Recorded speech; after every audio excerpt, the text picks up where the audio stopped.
All right. And welcome to Uncarcerated. I'm Lee Scott. I am Kevin Scott. And make sure that you follow us at Uncarcerated on Twitter. Hit that subscribe button. Super helpful. Just means we work around all the evil corporations' algorithms and get these stories out to as many people as possible. Yeah.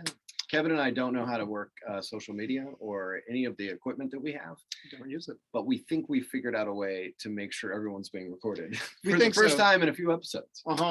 We had to buy our way into mediocrity. Yeah. We're sleeping our way to the middle, baby.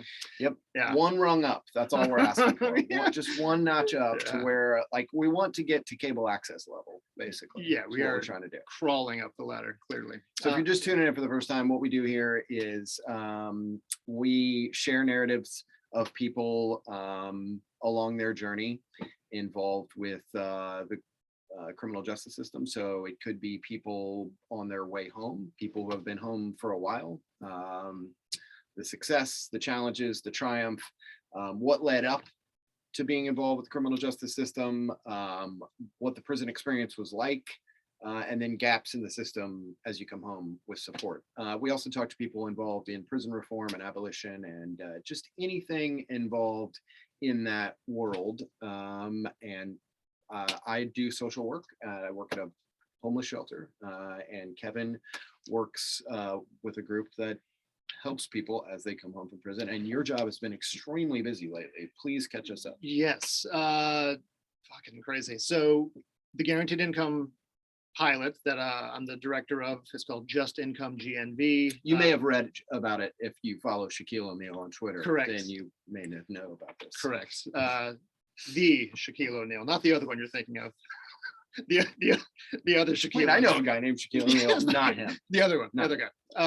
So yeah, it's awesome. We are about to have everyone up and running, receiving their payments. So all 115 will be getting their money by the end of this month, which is it's now March 2022.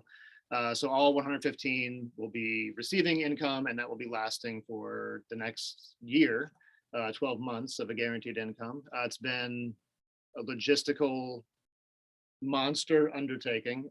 Emotional labor has really been intense. It's been a very emotional week. I've been feeling pretty raw and vulnerable. There's been a lot of tears, of joy, and just like the gravity, I guess, of just all of the lives. And like, it's not just the individual, it's their, entire families. We've met some of them as well. It's just been like super powerful. And I can't imagine doing anything that I would be feeling like more like rewarded and like empowered by doing. And it's just a total honor to be meeting all of these people. And we're stoked. We'll see what happens moving ahead, but we're going to make it rain. We know that. Kevin and I talked before the show about like the nuts and bolts and the high intensity and the grind of doing social work doesn't necessarily allow you to feel the stuff in real time.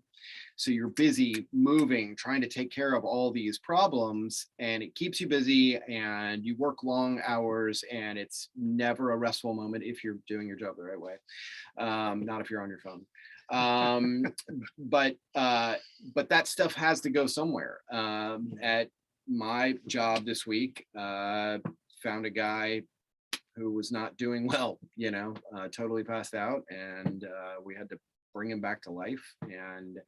And I broke up like 3 fights, and like in the middle of those things, it takes me back to prison, where I had to keep my heart rate really low and I had to stay really calm in an extremely tense situation. Because if I match that intensity, then I'm only going to aggravate the situation. So I keep everything very calm. And now I automatically, it's like I go into a trance state when these things are happening. But when it's over, I'm extremely shaky. And I've noticed that it's coming up in nightmares for me. It's come out sideways in some of the rumination. And, I'm still on the heels of losing my daughter just a year ago. So, of trying to find a way to heal in real time and let some of this stuff go and process it is our duty. It's like our job to do that. And this show is one way to do that, because we're able to like come on here and talk about the stuff that we've experienced. So we're not we're not keeping that stuff in. Like, you know, they've been able to show through science now that that stored trauma is in there. A lot of people are like, well, that happened to me 10 years ago. It's still in there unless you've processed it, unless you've gone through therapy, and, you know, a million other workarounds. You can pick your menu of options. Yeah. But I think one of the things that we see is that the grind is so tough with our jobs and with our relationships that a lot of people come home from these experiences and they're like, I just want to start over again. I don't even want to think about this traumatic experience, let alone process it. And now I've got to work 12 hours a day. I've got a wife, I've got kids. When do I have time to process this trauma? And then before you know it, it comes out sideways. That's very, we're the same person. That very thing has been starting to creep in. So like this week, you know, all of the programmatic logistics, like the mechanics, getting the income pilot going, meeting all 115 people, and like just kind of going through all of that like intense heart work, but having to just like, you know, keep the nuts and bolts moving. I haven't really been feeling everything, but now that it's sort of like that phase is starting to like fade and like it's going to kind of run itself, like the feels have really been showing up. So like there's been like some really intense emotions this week. All of that stuff that hasn't really been being processed is, like you said, it didn't like disappear. It's still in there, just kind of like, we're going to show up when you're ready, you know. Right. And now it's like starting to come out.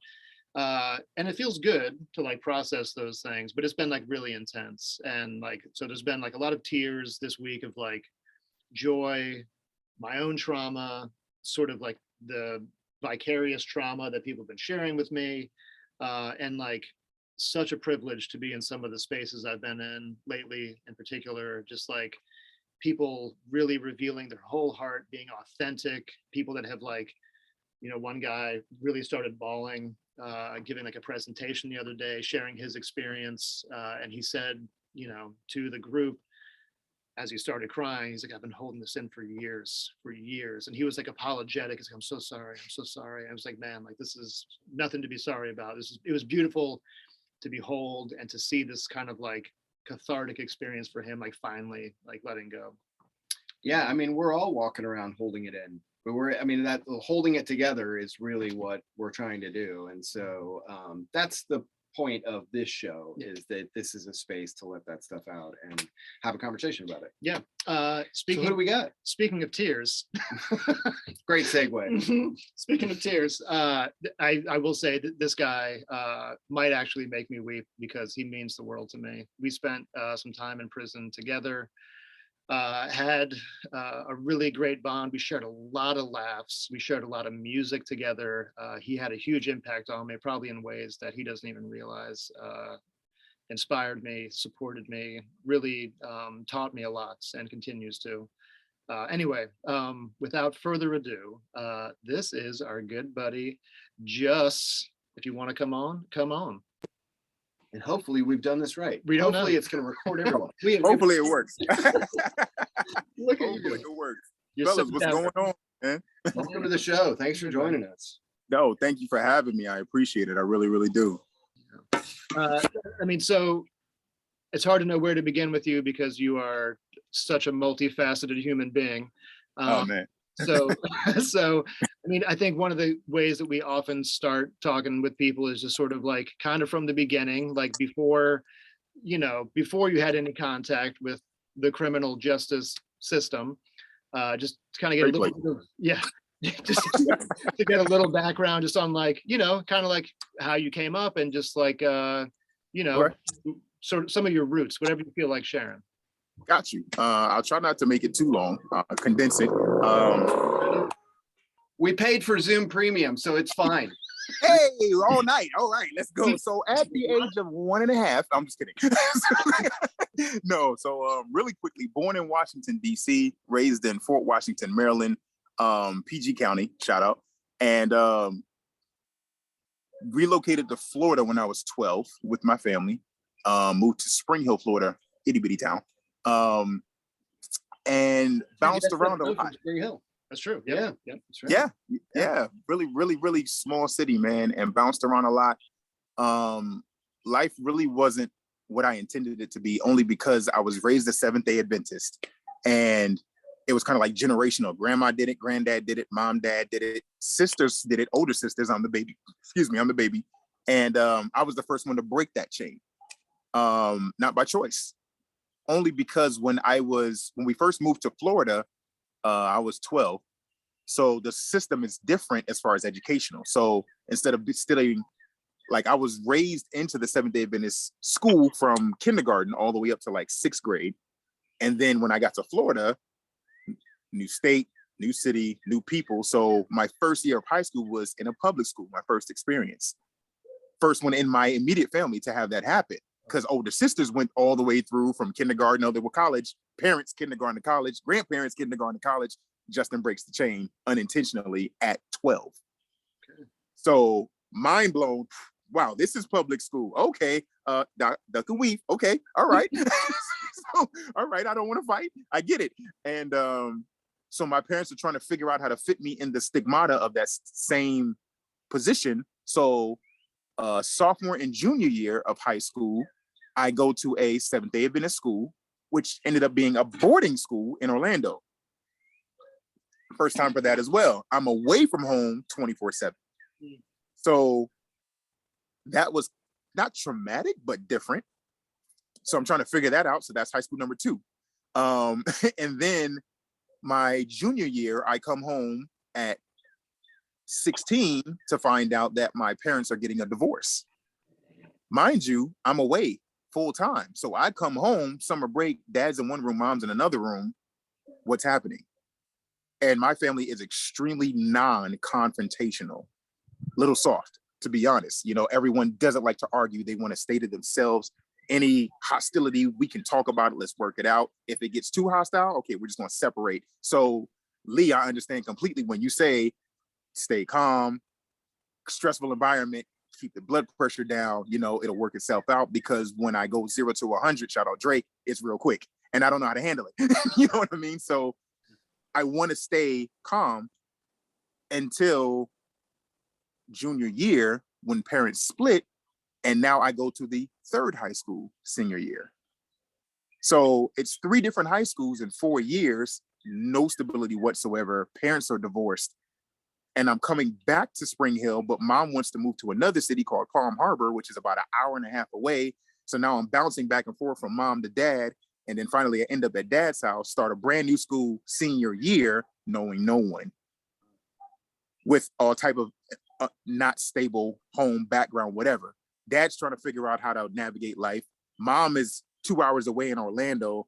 I'm in Brooksville. Sisters are gone. I'm the baby. So I'm trying to navigate all of this at a young age.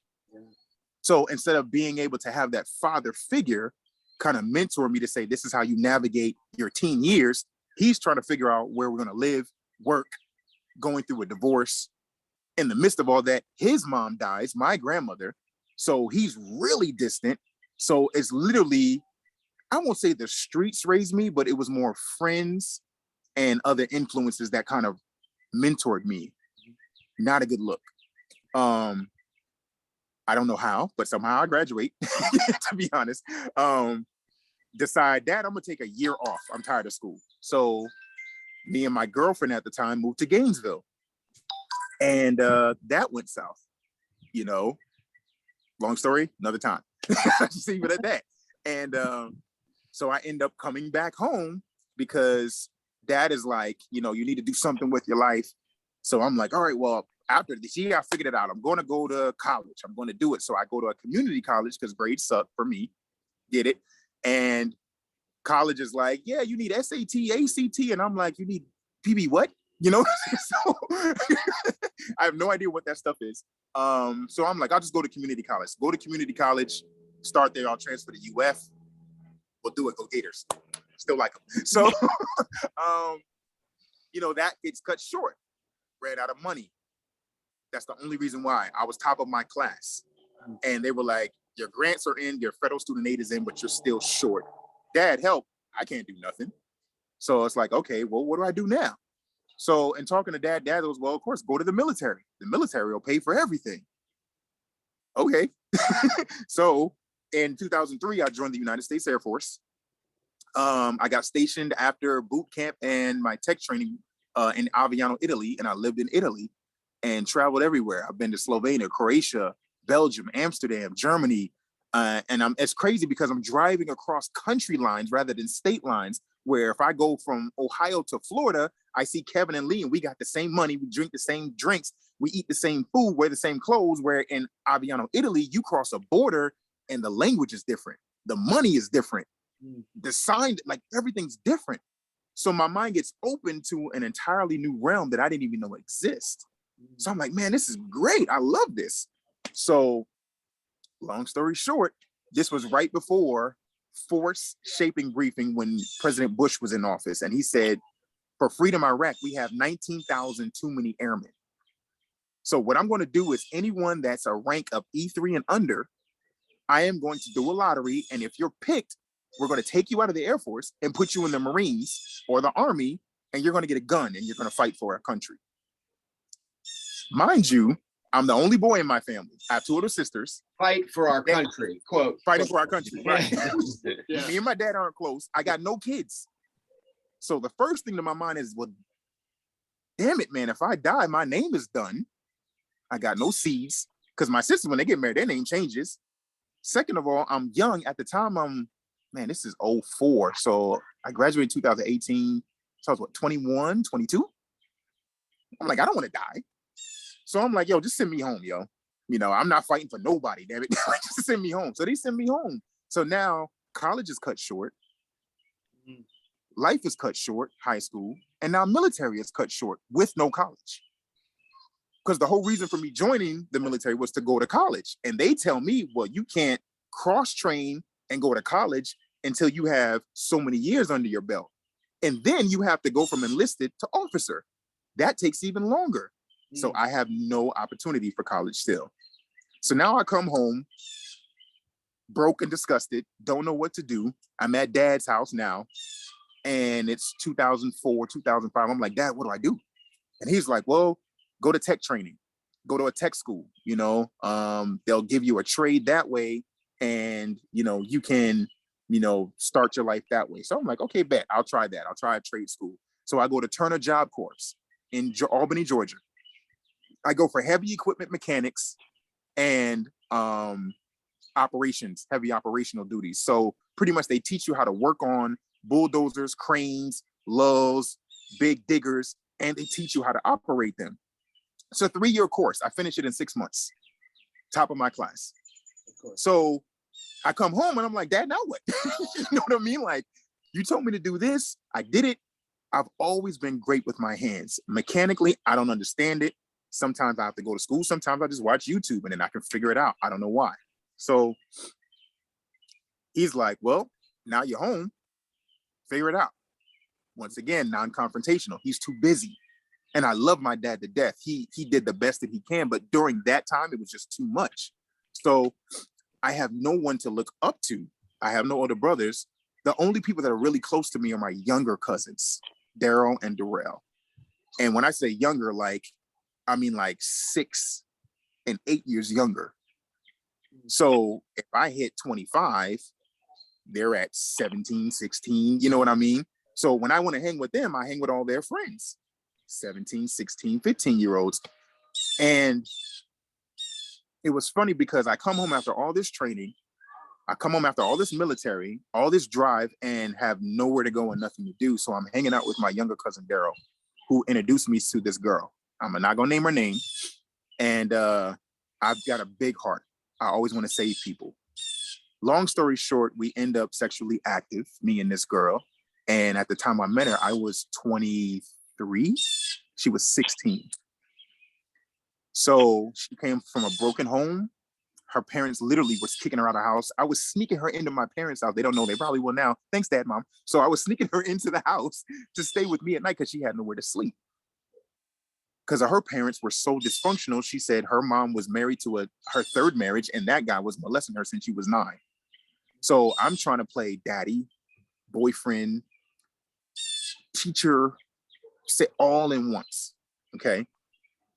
Not even considering age. Now, mind you, like I said, the rearing for the sun's going down now. Like I said, the rearing is not there. So I'm learning all of this on my own. are just going off a natural instinct. So we're pushing forward. And after a 1.5 year long relationship, we end up engaged and she ends up pregnant. So I, of course, want to do the right thing. I go to her mom and dad or stepdad, and I go to her grandparents and say, I love fill in the blank. We've been together forever. You know, it's a 1.5 years long. She's pregnant with my child. I want to do what's right. I would like to marry your daughter, granddaughter. They are Guyanese, which is kind of like Indian and Spanish mixed. I'm Black. So not really too much of a difference, but not on. So they didn't turn me away. It wasn't embracing congratulations, yeah, but it was just kind of like, okay, kind of thing, you know, broken family. So we go through our motions and she ends up having a miscarriage. First time I ever dealt with anything like that. So the doctors tell us she needs to have something called a procedure, a D&C. A D&C is when whatever is left inside of her has to come out, otherwise it could cause disease and potentially kill her. So they do the procedure. I'm there for her. Her mom shows up. Me and her mom were never eye to eye. Of course, the stepdad was pissed at me because I'm taking away his booty call. And you know what I mean? So it was volatile. So I stayed. But when that happened, I had a moment of clarity because I'm saying, wow, I just turned 24. She's just now turning 17. And at the time I was working 3 jobs. I was working at 2 different dance studios, teaching dance, and working at Best Buy as an installer. I had my own place. I was a roommate, me and my guy, call you back. And, you know, so it was just like, it was rough. It was rough. I'm trying to navigate life. I'm trying to do everything. I'm trying to push forward. So needless to say, we pushed through, but I had some reservations because I'm like, instead of us planning on moving to the next level of house, kids, careers, I'm thinking that way. And she's thinking math tests, science tests, you know, pep rallies. And I'm like, we're not there anymore. As much as I've tried to save you, as much as I've tried to been there, we're just not there. So I start pulling away. I start pulling away, and she notices, and it becomes then hostile to the point of threats. You can't leave me. You've always been here for me. You will destroy me. I'll commit suicide if you do. And I've done it before. It was that type of relationship. So needless to say, I stayed with her when she said that, did it for about another 6 months. And then I was like, that's it. I can't. I just can't. She was 3 weeks away from being 18. And I was 24 at the time. And so I never forget this. We had a conversation at my dad's house in Spring Hill in the kitchen. And the argument ended with her saying, you will not leave me, because if you do, I'm going to tell people you got me pregnant and you're leaving me. And my response to that, after a 1.5 years, also of being engaged, and I'm talking about spending nights at her grandparents' house, her going to my mom's house in Orlando, like this isn't just a spur of the moment thing. Me saying, you wouldn't do that. You're not pregnant. You just had the D&C like maybe 3 months ago. The doctor said your body was literally too small to be pregnant right now. Like, we've already been through this, so I know what the end result is. Do whatever you got to do. I'm not staying. I'm out. So I leave. What does she do? She tells him. Guidance counselors. Next day, who's your boyfriend? Well, that's his name. How old is he? Well, he's this old. Immediately, they're on the phone. Call detectives. Go get him. So that's literally how it spun into a whirlwind, to where I was picked up, talked to the detective. Now, mind you, the first time she got pregnant, because of the age difference, I actually had to go to the hospital and speak to a detective because of the age difference. And the mom spoke up for me and said, it's consensual. I know who he is, and I approve of their relationship. I don't want to press charges. They're together. The mom told the detective this. So the detective took my name, no fault, no foul, left it gone. 6 months later, same detective then shows up and goes, Mr. Maddox, here we are again. Same female. You know what I mean? So we sit down, we have our talk behind the window. You know what I mean? And I'm like, oh, I'm not going to jail. You know, I've already talked to this dude. He already knows the story. It's a big thing. I know she's lying. It's not a big deal. No pressure. Yeah. He looked me dead in my face after the 30-minute interview and said, "You have to go to jail right now." That happened November of 2007. The last time I saw my parents' house was February of 2015. That was the next time I saw my parents' house. So 7 years, 2 months, 22 days off of a lie because she wasn't pregnant. So to say that there is a lot of emotional baggage and hostility towards that individual and also the justice system is there's no way to really express it, because of course your parents freak out. And my dad was saying, "Well, Justin, I can bond you out because your bond is like $15,000. The average household in America doesn't have that. So I can bond you out and we can fight with whatever public defender they give you, or I can get you an attorney and you stay in there." After about 2 weeks of battling back and forth, I'm already in jail now. He says, "Let's just decide to your first arraignment hearing to see how the public defender will act." The public defender got on the podium, my guys, and said, "Judge, I have," what's your name? Yeah. At that moment, I just looked at Dan and he was just like, so I knew what time it was. I'm not coming home. PD don't even know my name. Yeah. So you know what I'm saying? So it's that's the justice system that is in place right now, to where it's not even about race anymore.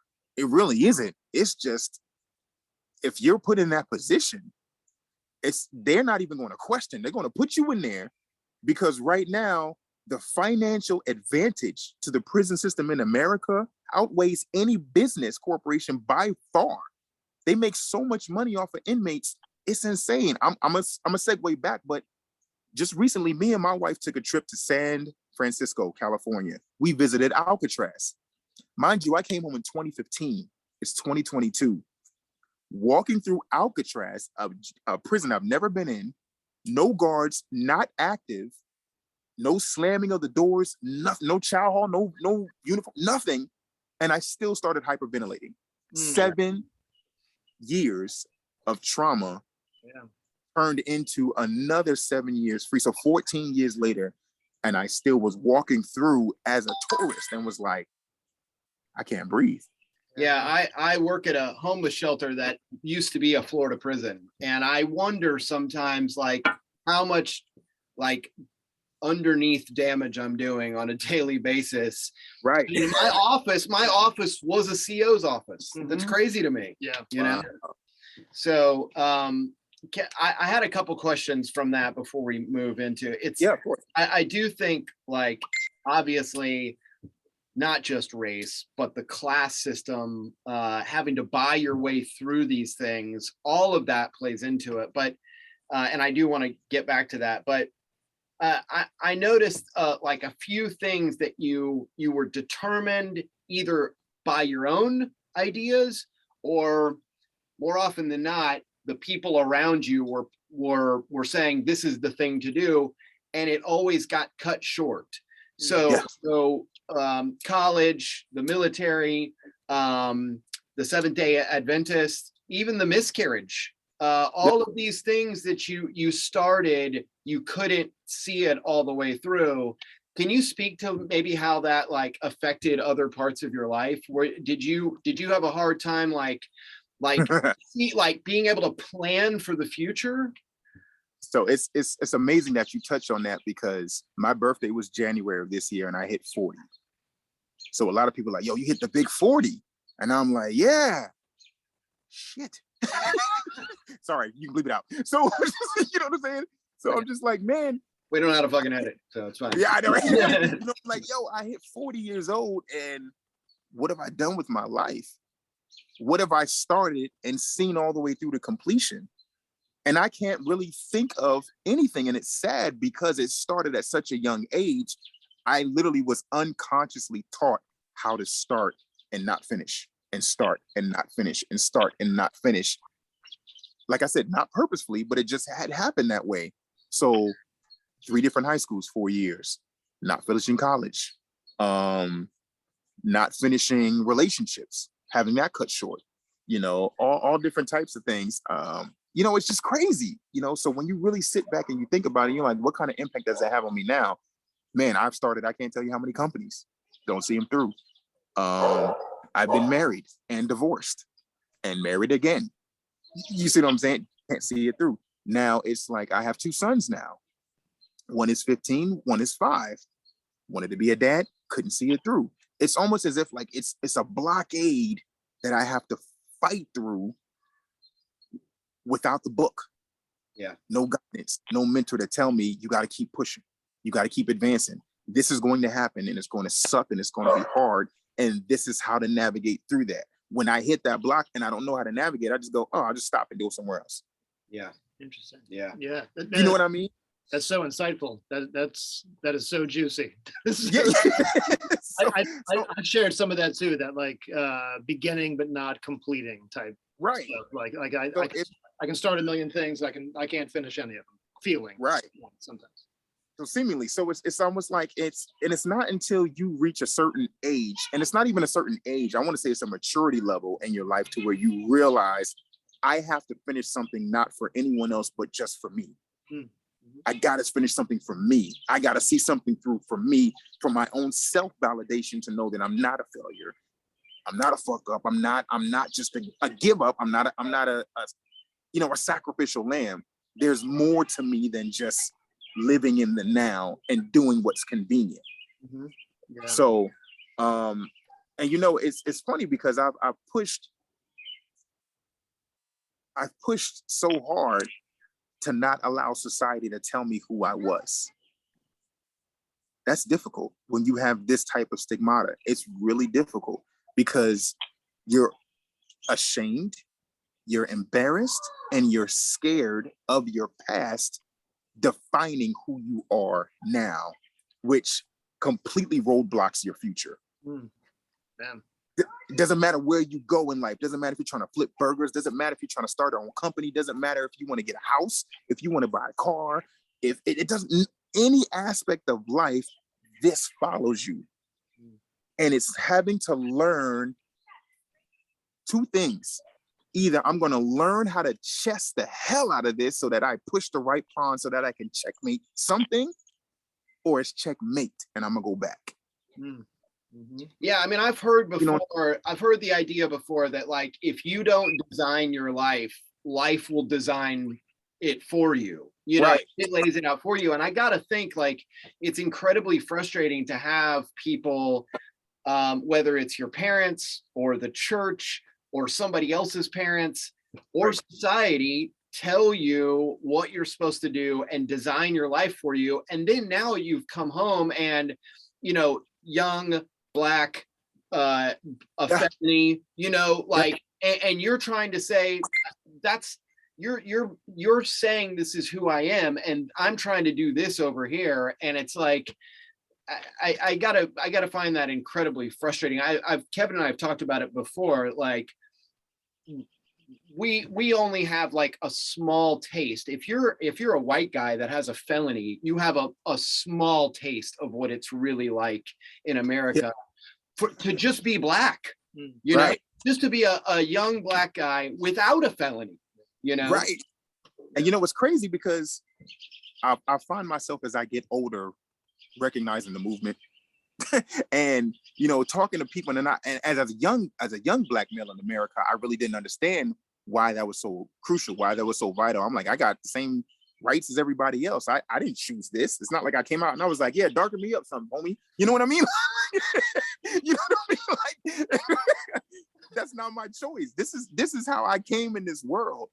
And I am probably the least racist person you will ever meet, because most people are like, you're the whitest Black guy I know. You know what I mean? Because it's just like, yeah, that's Kevin's my brother. You know what I mean? But it's just like, I don't see skin color. I see human.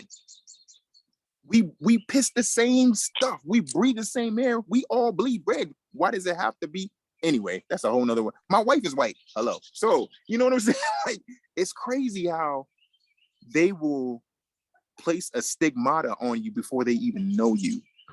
You know what I mean? And it's almost as if we have to, as a Black male, I have to prove myself from my initial presence before I even speak.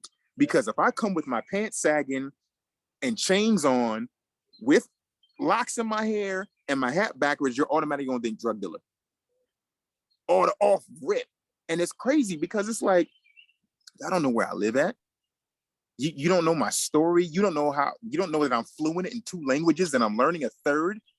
You know what I mean? Like you don't understand the fact that I can go and understand international trade for business, that I actually have a portfolio of stocks, that I'm in the crypto. You don't understand that my company, I just bought my first flip house yesterday because I understand money and how money should work for you, not you work for money. Like the things that the rich don't teach you, I had to learn on my own. You know, just because of my skin color doesn't mean that I'm any less fortunate than the next white guy. Kevin can tell you, one of our friends in our band, his name's Bobby. Man, Bobby got out. Mm-hmm. He went to, what was it? I think Lazy Boy, sold furniture, nice house, nice car, nice crib. Like, I was like, Bobby, how you doing this, man? He was like, man, I'm just doing it, you know? Bobby's got a great personality. He's a good guy, but there is such a thing. And unfortunately, in this America as white privilege, it is. Because I came out and I tried to get a job and they was like, nah, nigga. Yeah. Straight up. You know, if you have to explain, like explaining to people that like that's a real thing, the easiest analogy is go apply for college, go apply for a job. If your name is Jake or your name's Jamal, and see who gets it first. See who gets it first.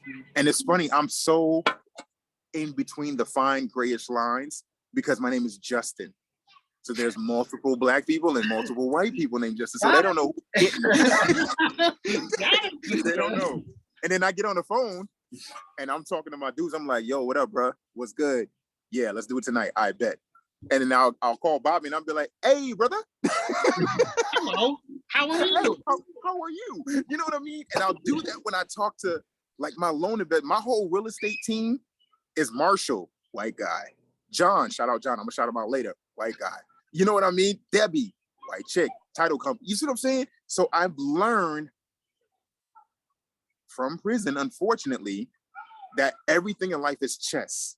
You have to always be 3 steps ahead and see the end before the beginning. That book is phenomenal.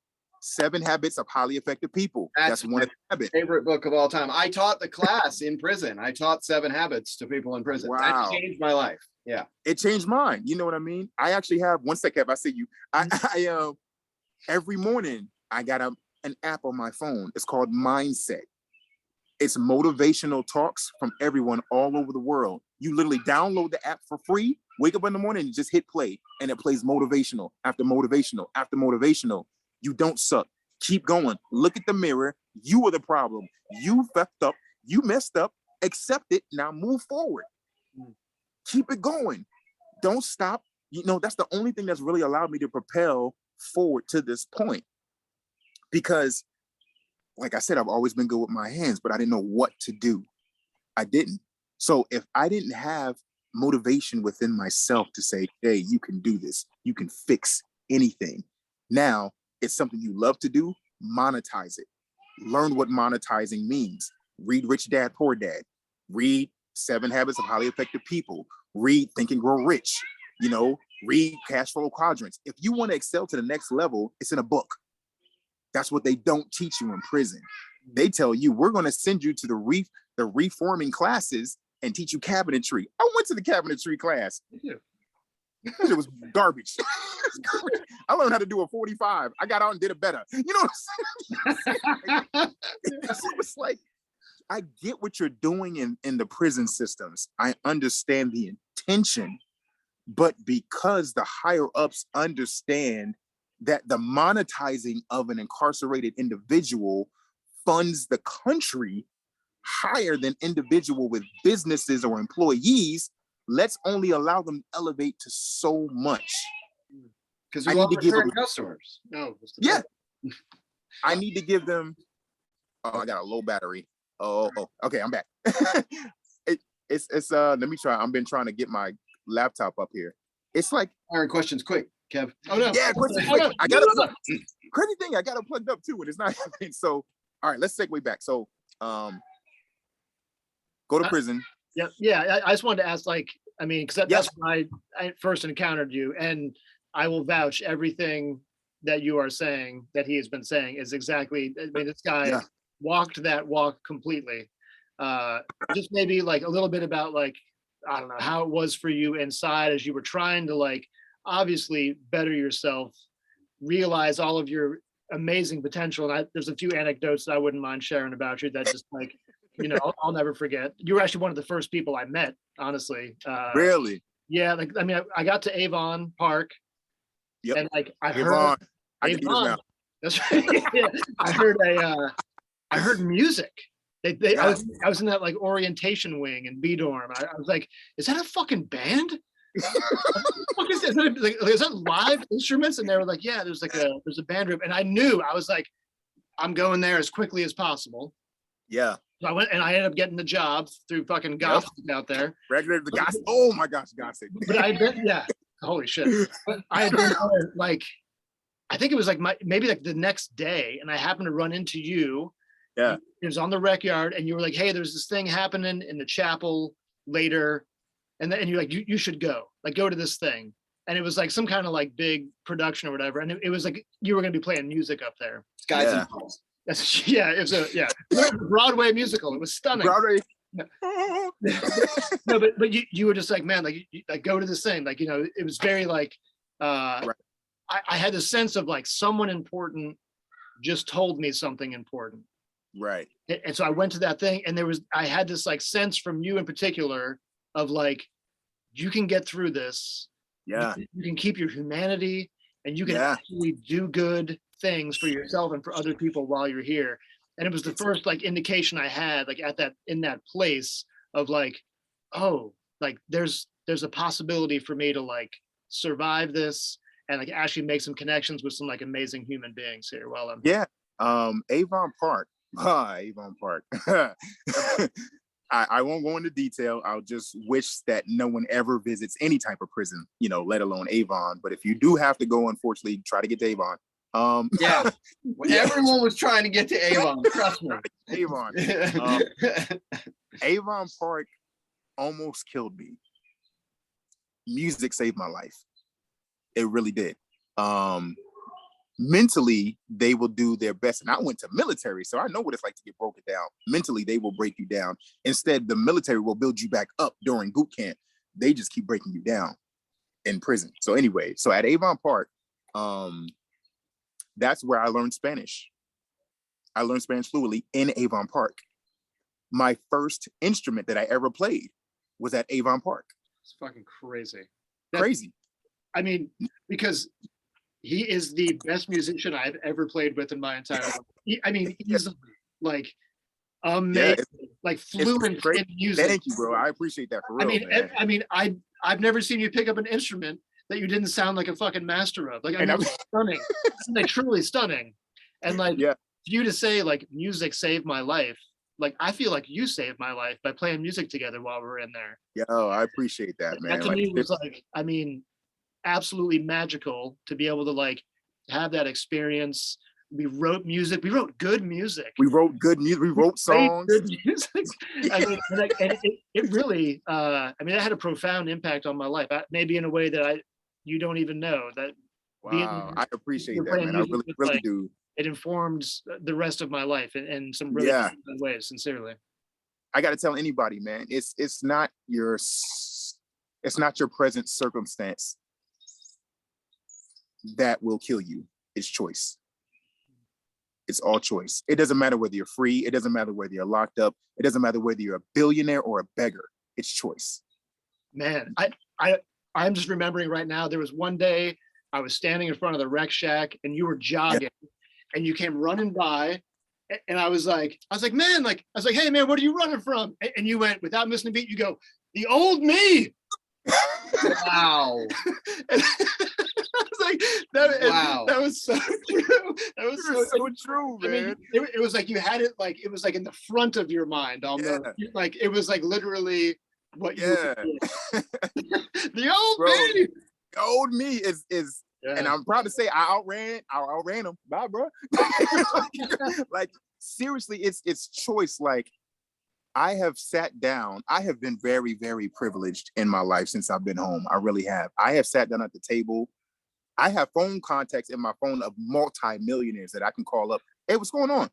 You know what I mean? All because of choice. Because when I came home, not only was I incarcerated for 7 years, 2 months, 22 days, don't forget that. When I came home, they go, oh, you got out early because you were a good inmate. So guess what? That time that you got out early, that whole year and a half, now you get this ankle bracelet. There you go. Yeah. Let's see you survive this. You know what I mean? So it was a year and a half, and then you can't leave big square blocks. You got to be home at this time. You can't leave until this time. Don't get this wet. Don't get this too hot. Don't sleep. And it's like, man, I came home and I'm still in prison. Yeah. You know what I mean? So yeah. it was just like, there was choice. So there was choice behind bars to either allow it to kill me or allow it to propel me forward. Because change is going to happen. Change is inevitable. It is. But the growth during the change is optional. So it doesn't matter what the change is. You know what I mean? If your change is changing jobs, your growth is optional. You can either reflect back and say, this is the worst job I've ever had. This sucks. Or you can say, this is another opportunity for me to learn something and excel in something I never thought I could be in. You know what I mean? And sometimes sometimes the inability to focus on what you know best is the best opportunity for you. You need to be uncomfortable.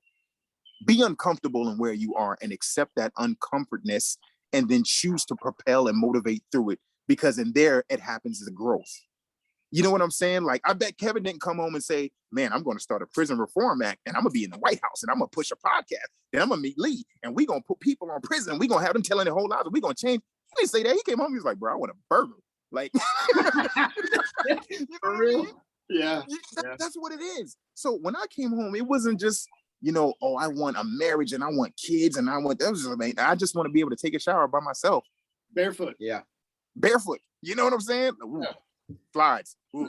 You know what I'm saying? But how many people get stuck because they can't push past the discomfort? Like, how many people come home? This is like where the dreams go to die. Right. You come home and you get a job and you're just so glad to be by yourself taking a shower with no shower slides on. And you got a job and you got a girlfriend, and then that's it. And all these bigger dreams, because to accomplish anything bigger than that, you're going to have to get super uncomfortable. You have to.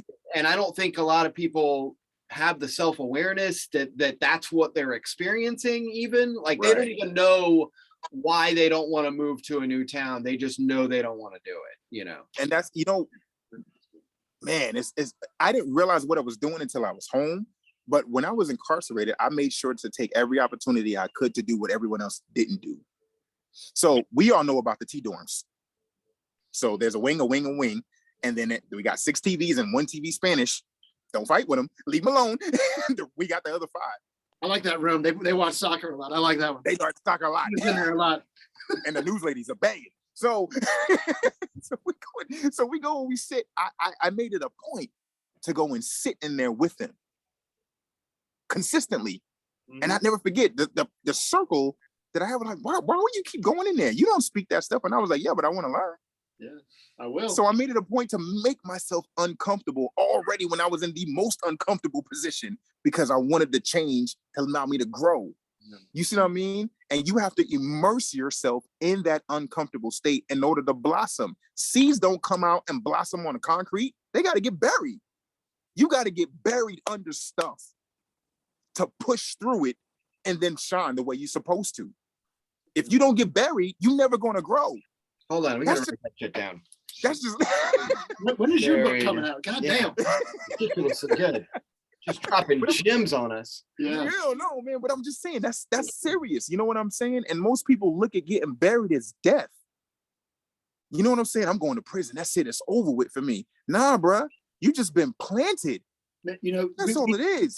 We do a lot of like prisoner letter writing. And I heard this quote that I write at the end of every letter, every card, everything I put in. And it said, they tried to bury us. They didn't know we were seeds. See, Right. That's exactly it. I mean, that's what's up, you man. are saying something that is so deep and so profound, and almost Yeah. maybe you feel like this sometimes too. I almost hate to say it, but there are times where I feel like, man, I'm so blessed that I had the privilege of being in prison. Prison, yeah, It's like weird, like, yeah, oh, I fucking hate that I went to prison, but Right. like somehow, not with thanks to prison, in spite of prison, in Right. spite of it, despite their Right. best efforts, we planted those seeds, and look what's Right. coming now. You know. right. So it gets biblical, and I won't get into the word too much because, man, that was crazy. But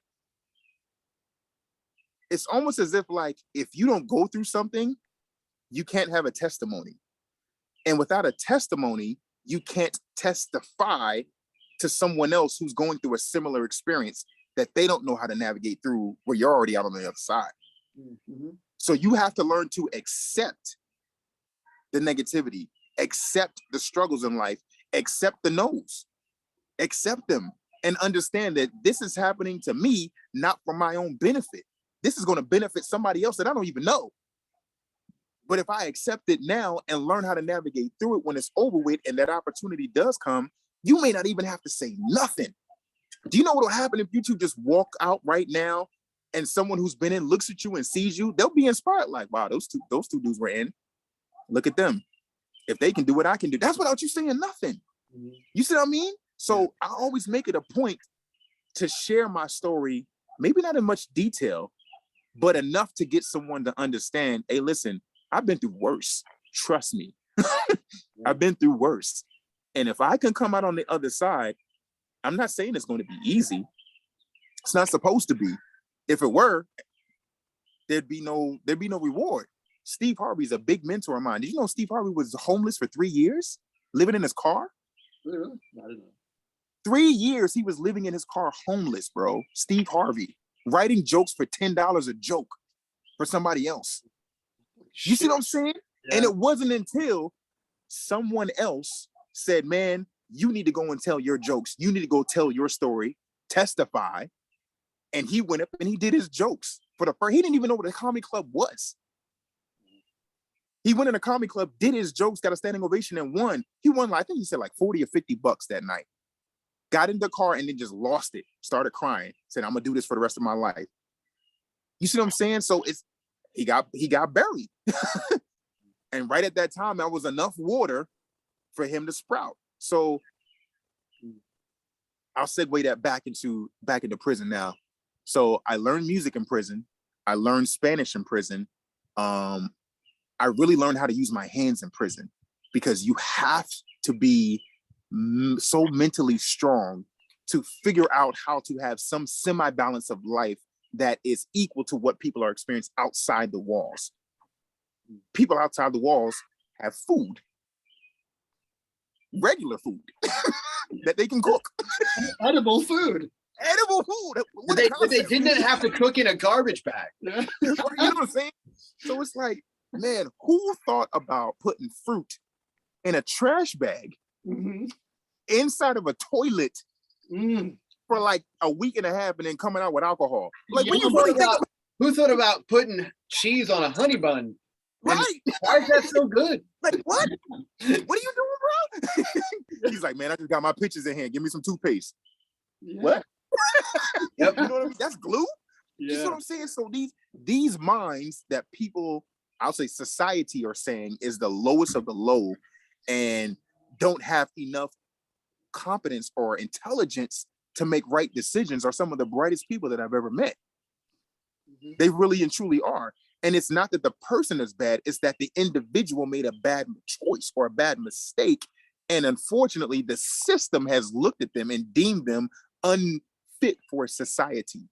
Or we buried these seeds as children and we didn't water it. Mm. I mean, that's really what, you know, like I want to, when we're having these conversations and doing these shows, so often we hear a similar narrative, which is I learned in prison, I met my best friends, I saw the biggest acts of kindness I've ever seen in my life. I learned new languages. I learned how to play.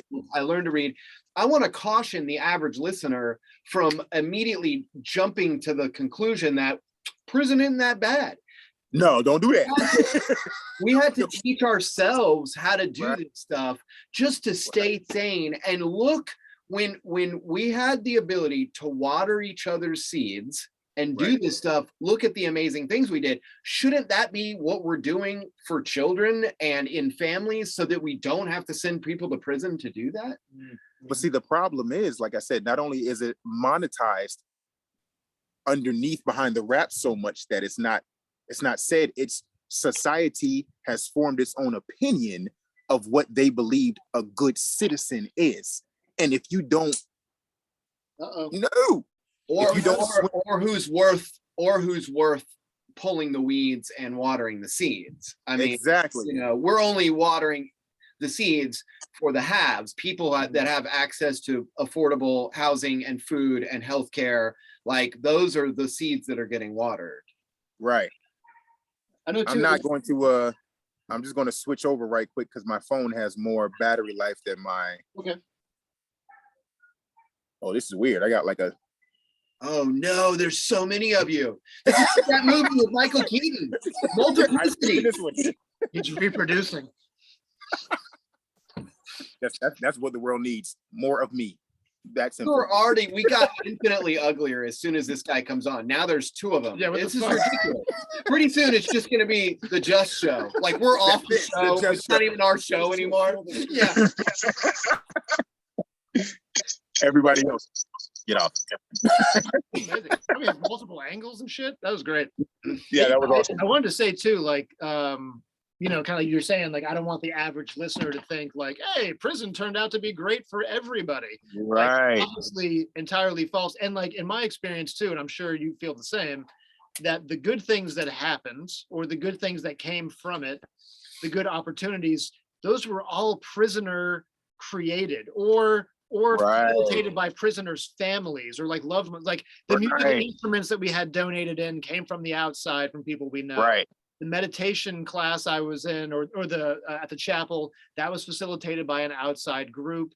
Yeah, the Lord wouldn't teach in meditation. No. And like, I saw you in the library and in the law library, like educating yourself, learning music. I am fucking stunned to hear that you weren't playing music from like the age of like 3 seconds, because like, to boost you even more, like, you are so fucking good at playing and like, not only like can you like perform it, but like you can like talk about it with like the musical theory to like, I mean, I'm playing a G9 diminished fucking like, and like, I'm, you know, like, it was like stunning. Like, you really, like, I mean, a truly hyper intelligent human being, right, with potential, amazing, compassionate, loving. I mean, just like all of the boxes you would check of somebody that you would fight to have this guy be your neighbor. But then like society, you know, like separately seeing this person as like, oh, they got a record and every sentence is a life sentence and like all that shit. So just like, I mean, all that to say that the good things that Just has taken upon himself to do was not facilitated or given to him. It wasn't provided to him by the system itself. This choice. Just testimony to you and the cases of other prisoners that happen to be doing similar like good shit. You know what I mean? Yeah, exactly. Like, it's the system isn't working. Like, that's not the lesson. Right. No, this is an exception. Right. Completely. You know, like this. So this is, I want to say this is probably what happens when, and this goes for all three of us to literally a T. This is what happens when the system tries to put someone in a box and that person sees that box and go, I can make my own box rather than getting yours. So the creativity, the motivation, the passion, the drive, the intelligence, the determination, the loyalty, and the respect of self tells us, even though I'm here, I will one day not be. So I'm not going to conform to what everyone else here is doing, because this is the one time when in Rome, I'm not going to do shit Rome does. You know what I'm saying? Yeah. You know what I mean? So, man, I could stay there forever. All right, so let's push forward. So, Yeah, tell us about your journey home. Like, can we get a few, like, what were some of the challenges as you man, came home, and then where were some of the triumphs? bro. So the day I came home, everyone talks about this prison glow. Man, you've been eating right. What? Okay. So you've been eating right. You've been working out every day. Your body's fit. And, you know, when you get home, you're going to have this prison glow, and all these women are going to want you because your skin's going to be so clear and your teeth are clean. What? So, you know what I mean? So it's all these stigmata that so far from the truth. I won't say that there isn't some truth to it, because there's truth in everything, but I don't think it's exaggerated as people believe. But coming home, the first day I was home, I felt the best way I can describe it is awkward. And I now understand why people can become institutionalized, because every day for 24 hours, literally 24/7, for 7 years, I was told what to wear, what to eat, how to walk, what to say, what not to say, what to do, what not to do. So that I just became a creature of habit and human nature by default. So when you come home now and you sit down at the table and mom or dad says, we're going to cook dinner, what do you want? And you go, man, I get to choose. You know what I mean? And then when they go, yeah, I want spaghetti, and then they make spaghetti and then they put a fork next to your plate, you get nervous because you're like, that's a weapon. It's not a fork. Yeah. That's how messed up prison is. That's how bad it is. It messes you up. When you get out, literally the next day I was home and it was, we got to get you, where did I go? It was something small, I think Walmart. And I was just like, I got to get some hygiene products. And I'm in line waiting to Walmart and I'm literally looking back like, you kind of close, bruh. Yeah. You I understand? had a full panic attack in Target because I was like, why are all these people moving around? Right. Yeah. You know what I'm saying? So it's not just talk, and it's not over exaggerating. You literally become traumatized when you go from a cage to out the cage. And I'm really, really blessed. I had a nice support system. I mean, my parents, my dad especially, he really pushed to make sure, hey, you're not going to mess up again. You're not going back. He said, I can't take it, because with a lot of people, and I'm going to share this out to the world, listen, you don't go to prison alone. That's so true. When you go, anyone else who's attached to you goes. You think that they're home and they're partying and they're sleeping in their bed and they eating their food and they're showering by themselves and they're fine. They are not.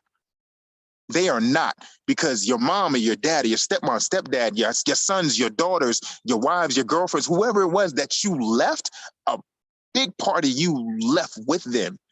So every day you call them on the phone and they hear you through static, or they get letters in the mail, or they come to visit you and they hug you, and then they got to leave and they getting searched just like you getting searched. It's fucking them up, man. It's like it living is. toast. Yeah. It is. Yeah. It's messing them up, man. So coming home now and being whole again, they can get right back to the normal routine. But now you got to figure out, damn, it's 10:30 and the lights ain't out. Something wrong? You know what I'm saying? Or you can't even sleep right. Do you know that for the first 8 months solid, I had back issues when I came home because my bed was too soft. It was too soft. And it wasn't even a soft bed. I was just literally used to sleeping on metal. So it's like, these are the things that we don't get to talk about with our family because they're so traumatized, just like we are. It's almost as if like they don't want to hear it. Or if they do hear it, they think, oh, I was just thought you was waking up every day and just kind of doing your time. No, it's not that simple. Driving again, that shit is traumatic. It's hectic.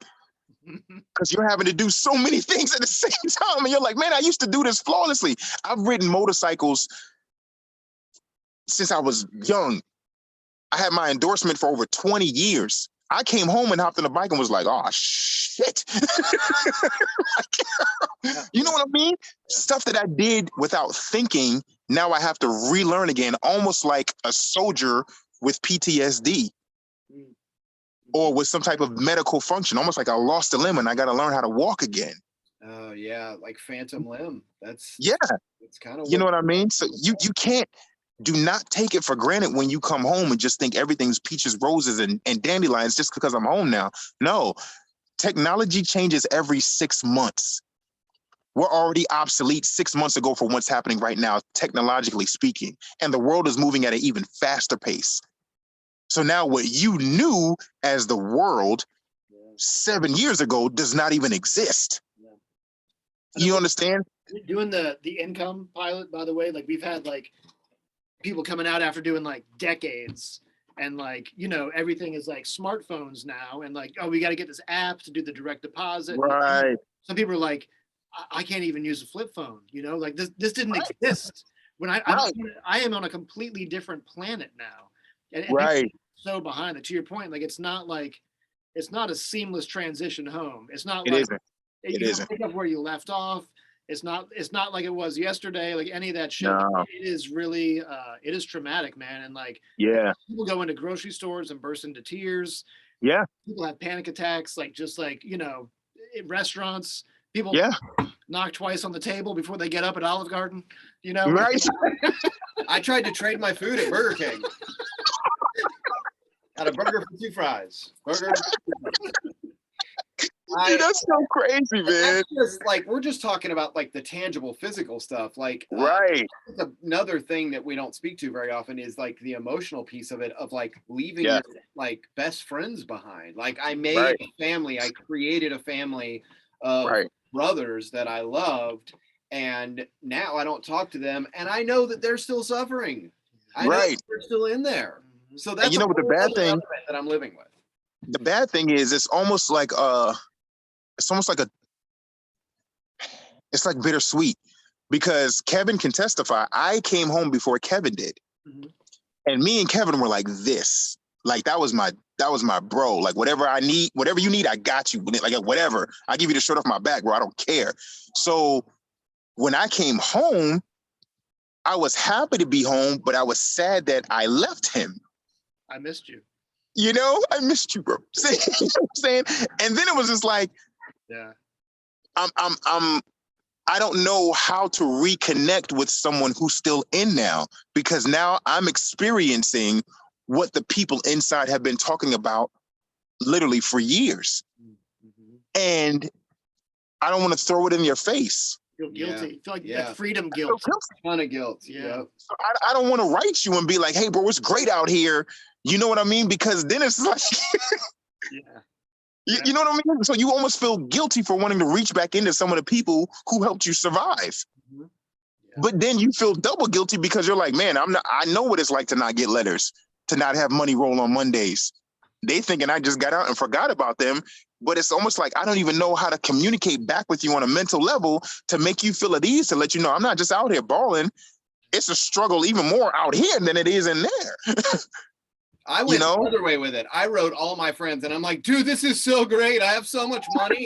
I sent pictures of me with chicks like, hey, oh my God, look what I'm doing. I'm just Yeah, man. So, I mean, coming home was, I don't think it should have been as smooth as a transition also as it normally should be, because I came home to an ankle monitor as well. So I really wasn't free. Yeah. But I still pushed through it. I did. And the day they took that ankle monitor off and I knew I was like free, man, it sounds like a cliche, but it felt like a weight was off my shoulders. You know what I mean? I don't have to look behind my back anymore. But even still to this day, I still have luggage. Me and my wife right now, we have a brand new house. We built it in February of 2020. We moved in. No one else was here. We were like the 8th house on the block. So I'm thinking, great, this is beautiful, brand new house and all of this. And then I started to get nervous because I'm like, what if there's kids in this neighborhood? What if the cops show up and post my picture all over the neighborhood, say, watch out for this guy?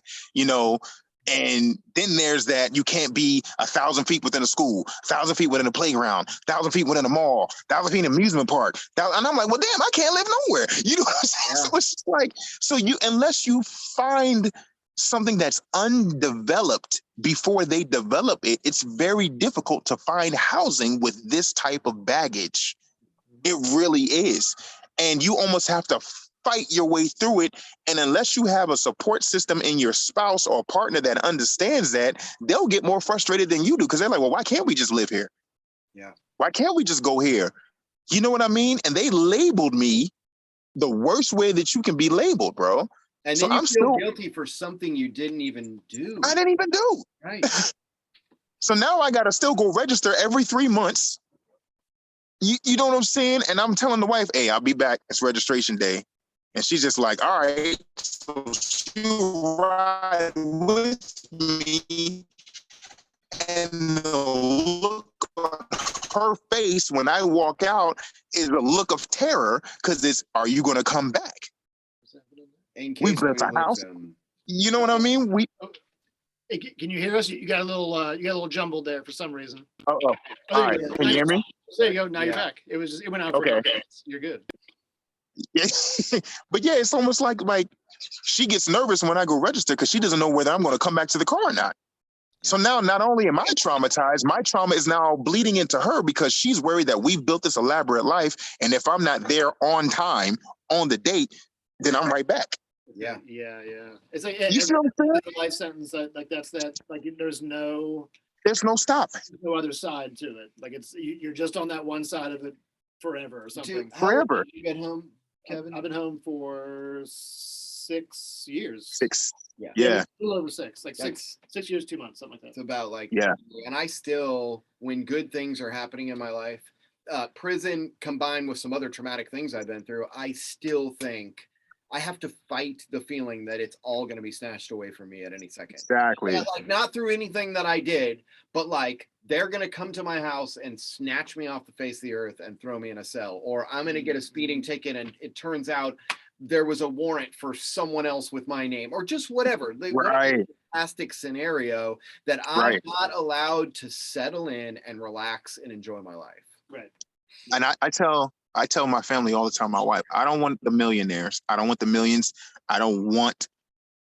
That's what I'm striving for, but that's not really what I want. I just want peace. I want to be able to know that I can, if I want to go see my son wrestle at high school, then I can go and watch my son fucking wrestle in high school without wondering if there's a cop there and he's going to run my license and then all of a sudden you can't be here.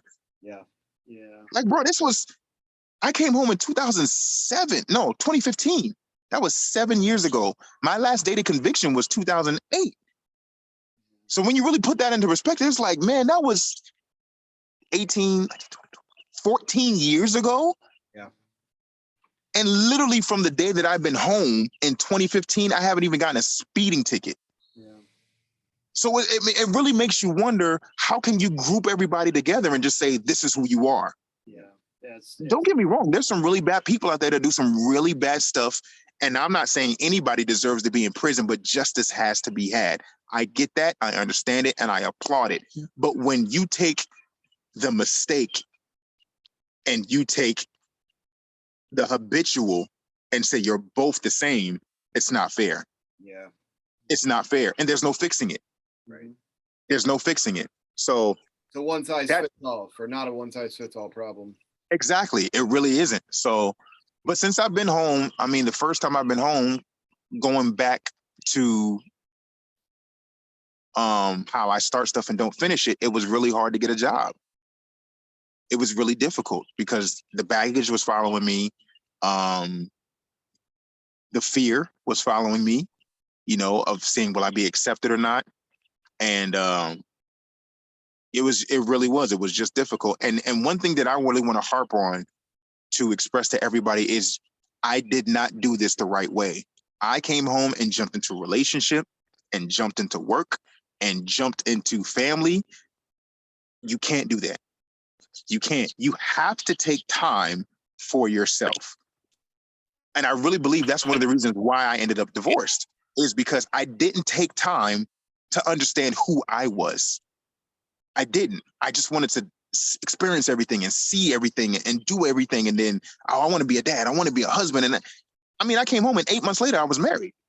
I want to play this clip on repeat for Elijah. Yeah. My son needs to hear all of this stuff. He's Yeah. he's come and I'm watching him do this where he's like in a relationship, working. Now I've got the rest of my life determined. This is what I'm going to do. And I'm like, oh my God, I'm just like watching him drive the car off the road. Right. But he's doing all the right things. He's sober. He's doing what he's supposed to be doing. But Right. he's a fatal error. It really is. Now, I can't speak to every single human because everyone's tolerance level is different. Now, maybe it might work for your son, but for me, in my experience, I know it didn't work. I thought it did, but it took time to really see, yeah, it didn't work. If I had taken time for me, I wouldn't have made as many mistakes to cost me time. I don't care about the money. The money comes back. It's the time that you don't want to waste because you can never get it back. And that's been my biggest harp is I want to experience life with my friends. I want to experience life with my family, with my sons. I want to experience life for me and to its fullest. I take pictures everywhere now. I'm like a damn tourist because I'm like, I don't want to miss or forget any more moments. Whereas before I would go to the mountains and be like, oh yeah, that's dope. And let's keep going. Now when I'm seeing, I'm like, wow, I can appreciate life totally different. Such a dad now. Look at you. Like an old man. Damn, it's horrible. But yeah, man. So I still haven't stopped playing music. Lito's a no, man. When my first instrument I touched was a piano, and I'll never forget who taught me. His name was Michael Parsons. That guy, Mike. Fucking Mike. Fucking Mike. He had the worst halitosis known to man. But that had been shit out of somebody else's that had been eating shit before that. That's what it was. The guy who was on Police Academy who did all the voices, Michael Jones? No. You know what I'm talking about. Yes. He did all the sound effects in Police Academy. Yeah. I interviewed him. Worst halitosis I've ever smelled in my life. Like the entire studio smelled for like a month after that guy was done. So Awful. shit-eating Mike taught you how to play piano. Shitty Mike taught me how to play piano, and I got to give Mike credit, man. I don't know if he'll ever see this, but Mike really is the one who changed me with the music industry, because when I started to learn, he didn't teach me how to play piano. He taught me theory. And that's where the basis came from. He taught me theory, and I'm a sponge. I love to learn. So I just dove into it full force, and I learned compositions. I learned progressions. I learned why people play minor thirds instead of fifths. And, what does a 13 spell out? How do you do that? Okay, what are inversions? What are third inversions? Second, like I just grasp it all. So then when I touched the piano, it was there. And then I touched the guitar and it was there. And then I grabbed the bass and it was there. And then I grabbed the drums and it was there. And then I grabbed the trumpet and it was there. You see what I'm saying? Because I accepted the theory. So it was just like, man, now that I have that, I want to give it to somebody else. I really do. So, I still play now. I play for a church called The Remedy. It's dope. It's challenging. Never become stagnant. I don't care how old you are. I don't care how much you've learned. I don't care how far you've come in your career. You can always learn something. Even if it's the same exact way to flip burgers, but you learn how to flip it the other way. You just learn something. Like, don't discredit anyone else who's doing the exact same thing that you are because you think you've done it long enough. Don't discredit it, because you can always learn. And I've used that music to bless other people. I really have. And it's just like, music is still in me right now. The ability to fix things has escalated. I started a general contracting company. So now I do plumbing, electrical, flooring, drywall, roofing, framing, painting, custom cabinetry, paving. I do it all. I mean, just real quick, I'll show you guys. I'm outside, and this is the house that we built. The wife said she wanted a deck. So I built this deck by myself. It's 23 feet wide by 16 feet long this way by 11 feet long that way. It's got 16 footers that I dug 4 feet down in the ground by myself. I did a custom rail. I did all the banisters. I built all the lights on. I built the steps. Like, so when you apply yourself, Yeah, I was it just was about like, to say, oh, I hate this guy. I hate him. said I hate him. So, Yeah. I put the lights up, and then I was like, oh, I want a TV outside. So I cut a hole in my house. I cut a hole in my house, brand new house, snatched the electrical in there, and put an outlet outside. So now I can hang my TV out here when it gets warm and watch TV outside. What the fuck? I don't want to pay people to do this. I want to do it myself. You know what I'm saying? And it's just like people don't understand. You have every opportunity, no matter where you are, to learn and advance, even in prison. I would pick up books on the stock market from the library. I would pick up books on language. That's how I taught myself Spanish. It's right there. You know what I mean? They're not going to give it to you. They're not. You got to take it. You got to decide that you want it, and you got to take it. It's that simple. You know what I mean? And then when you get it, don't hold it on yourself. Do exactly what you two are doing. You're saying, I'm going to bless the masses now. My gift is education. So I want to educate America on what really happens behind there. I want to educate America on choices that you have and don't have. And the freedom is really not free. You know what I mean? That's the gift that you guys have. So you've learned it, and now you're giving back, which is why you're blessed the way that you are. So it doesn't matter where you are in incarceration, in life, give. That's the way you get. You got to give in any capacity that you can. Some people are cooks. Some people are chefs. Some people are dance people. Some people, they're IT. They build computers. Some people, with their hands. I went to school. I got my degree in mechanics. You know what I mean? So now I'm working on cars. I'm working on bikes. And I'm painting now. I wanted to learn how to paint. So now I'm painting cars and I'm painting bikes. And it's just like, you don't stop. It don't stop. Just keep going. Keep going. And when you're afraid of something, that's what you should try first. That's really what you should try to. I never cut hair. I became a barber. I started cutting people's hair. I just watched YouTube, literally. So now I'm cutting people's hair. You know what I mean? Like, I've never made my own clothes. My sister's a seamstress. So I said, Tanya, teach me how to sew. I bought him a sewing machine. Now I'm making clothes. I'm making pants. I'm making shirts. I learned how to press. I make my own clothes. So now I got a company. Damn it, buying everything else. I'm going to go buy the material, make my own shirts. What am I paying for it for? Yeah. You see what I'm saying? It's like, why stop, man? Why stop at what you think someone else is just going to tell you where your limit is? There is no limit. You set the limit. You set the tempo. You set the pace. And just because the man next to you learns the language faster or gets the job earlier or gets the promotion sooner than you do does not mean that you failed. All that is you're learning at a slower pace. That means you're taking your time and you're becoming more educated, because in the next 3 years, he'll still be there because he rushed through it and you'll be his boss. Yeah, It's that simple. Comparison's a huge social cancer, especially coming home. If you start comparing yourself to the people around you, you're in bad shape. Yeah, you'll fail, man. And it's just like, I refuse. And I think this is what has really pushed me to the point where I am at now. I have refused to allow someone to tell me that I can't. That's what I refuse, including the system, because the system has told me, Justin, you can't live there. Justin, you can't go there.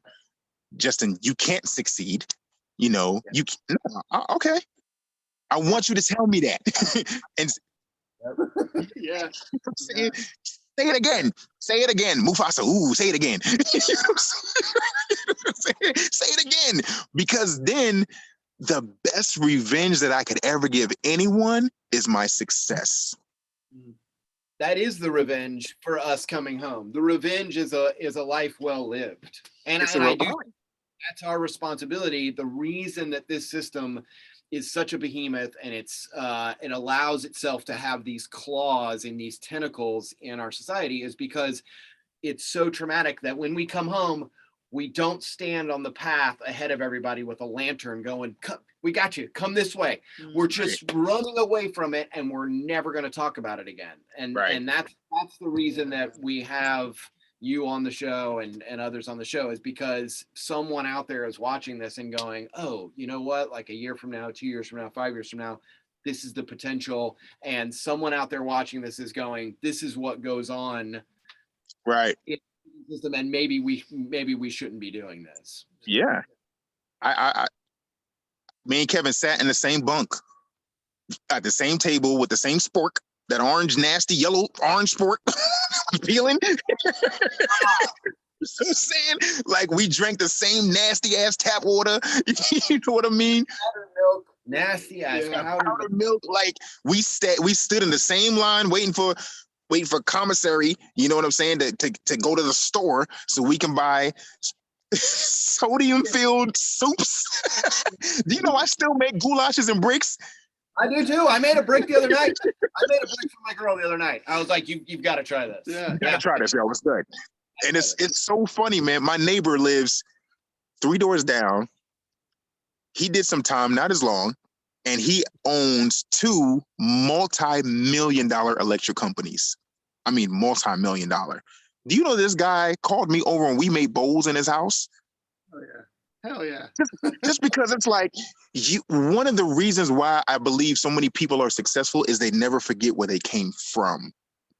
You need that reminder to say, even though I was hyperventilating in Alcatraz and I had to stop and sit down and be like, this shit is crazy. I've been home for over 7 years and I still start sweating at the sound of a cell closing. You know what I mean? Like, it's real. But I know now, instead of having to sleep here, I can walk through here as a tourist. So I'm blessed. I can look at the other people that died here and I made it out. So I'm grateful. And now I can look at all the population and who was actually headed towards there and say, listen, this isn't the end. If you allow it, it's just the beginning. Because this is where you get planted. This is it. You know what I'm saying? So, just thank you so much for doing this. Yeah, yeah, man. 40 hours. I think I'm going to call out of work tomorrow so we can keep doing this. No, I mean, sincerely, man, for taking, time out of your night with your family, obviously, to come talk to us, for being just such an amazing human being. I mean, you touched my life personally. I know you touched a lot of people's lives inside and after. You are truly one of the most intelligent, insightful human beings I've ever met. If I ever needed open heart surgery, I'd probably ask you to go watch a YouTube video. I'm a YouTuber, bro. I'm gonna tell you now. Sincerely, man, thank you for everything you've done for me and for everyone. Yo, thank you. No, seriously, thank you, man. Seriously. For making me feel just awful about myself. Hell yeah. I know now what a horrible failure I am. And I need to figure this out now. So no, man. No, I've learned after coming home that it's every opportunity cannot be taken for granted anymore. And that's something that I truly used to do. So now that I have the opportunity, I don't want to take anything for granted, and I don't want to be ever too afraid to jump. Because if you don't jump, man, you'll just stand at the edge of the cliff and just look and wonder. I don't ever want to die wondering. I want to jump. You don't even know if you can fly if you don't jump. Man, jump. Just jump, bro. It's that simple. Get the bumps, get the bruises, But I want to end it on a good note. Yesterday I bought my first flip house. And, I want to say shout out to John Arney with Unstoppable Funding. I built my company and yay, claps. I want to let people know that you can do it. Maddox Acquisitions, LLC. I live in Ohio right now, Akron, Ohio, and I'm looking to buy houses. I'm looking to buy rentals. I changed my life around and I really want to push for Section 8 for people that are homeless or coming out of prison and have nowhere to go. So that's the goal, is to get these rentals, to give them a nice place to come home to. So My company just got pushed forward and I got a $500,000 loan. So I am buying up everything. I am a GC. I'm renovating myself. I got workers' comp and I am bonded and licensed. So now I'm also hiring people only coming out. I only want felons. I don't want nobody else. I want people that want to change their life. You know what I mean? So if Going you to put the Ohio. shout out there, come to Be there Ohio, next man. Yeah, come to Ohio, man. Don't worry about it. Trust me, I'm gonna run a background check on you, but I want to know that you kidding. You know what I'm saying? No, I want to make sure that you want to take the opportunity and change it for good. Don't let people tell you who you are. Don't let people push you in a direction just because it's easy. Take the hard road, go over the bumps, go over the rocks, get the cuts and bruises and scars. Because when you come out bigger and better, they can't say nothing to you now. That's it. They can't say nothing, man. So if you want the same thing I got, you can do it, man. Unstoppable Funding, John Arney, he's out of Florida. Look him up. He's all over Google. He gave my company a chance, which literally has changed my life and my wife's life. And we're using it for the good now. And I can't wait to show you guys because I'm coming back in 60 to 90 days and I'm going to show you what I've done with this house. You know what I'm saying? And man, it's crazy because you would never think that in 2015, that a short 7 years later, I would be on the verge of having $1 million company. Amazing, This man. is amazing. So That's amazing. crazy. That's crazy. You know, Because you are a good human, Yeah. and so you're able to do this. you know what I mean? It's like, man, push. I'll help you. I don't care. Call me 330-800-4661. That's the work line. That's Maddox Acquisition. Call me. I don't care what you want to learn. You want to learn how to cook? You want to do a brick? you want to learn how to plumb? You want to learn how to do some electrical? Man, I'm not that type of dude. I'm not out here about money. I'm not out here about trying to gain fame. No, call me. You just want to talk. Let's break open the Bible. Let's bust it down. Me and Kevin will get on. You want to learn how to play guitar? I got you. You know what I'm saying? Call me. Seriously, man. Shout out to y'all, man. I love you, man. Real talk. I love you both, man. Appreciate y'all for having me. This is big ups.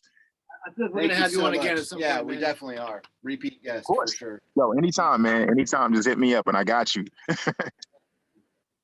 love you, buddy. Appreciate All it. right, man.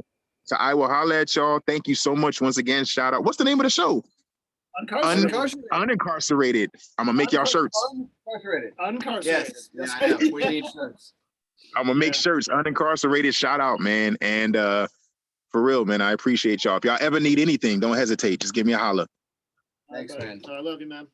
All right, love y'all, man. I'll holler at y'all later.